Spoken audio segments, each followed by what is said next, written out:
أعوذ بالله من الشيطان الرجيم. بسم الله الرحمن الرحيم. يا أيها المزمل قم الليل إلا قليلا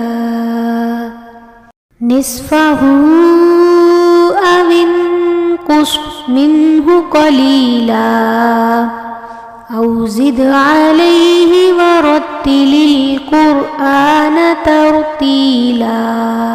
إنا سنلقي عليك قولا ثقيلا.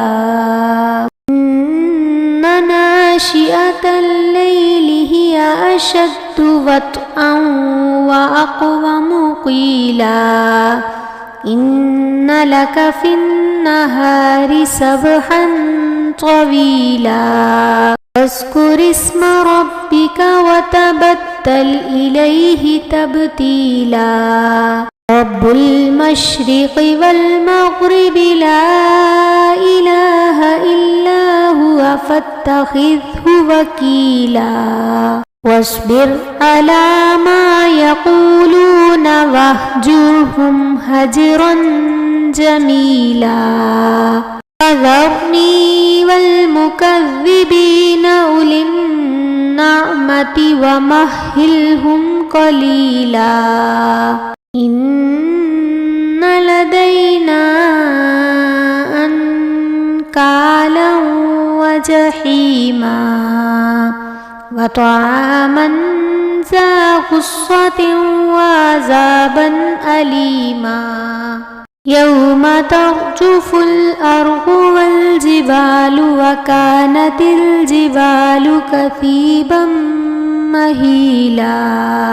إنا أرسلنا إليكم رسولا شاهدا عليكم كما أرسلنا إلى فرعون رسولا.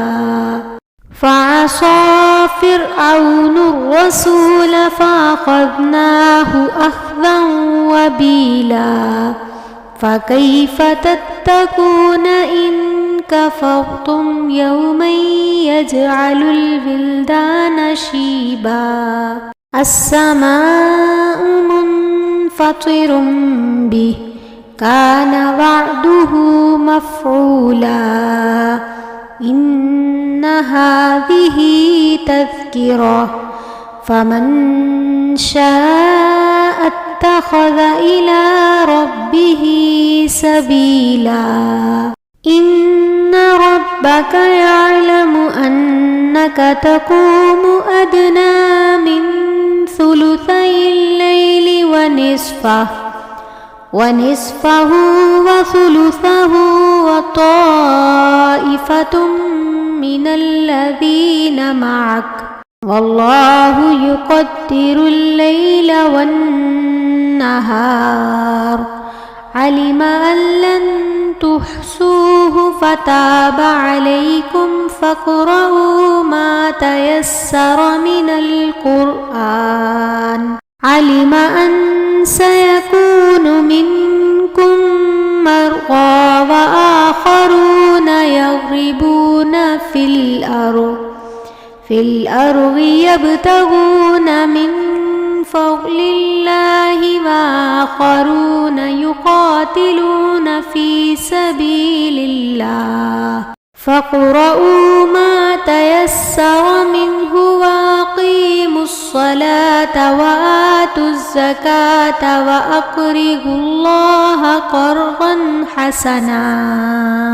وما تقدموا لأنفسكم من خير تجدوه عند الله هو خيرا وأعظم أجرا. واستغفروا الله إن الله غفور رحيم. صدق الله العظيم.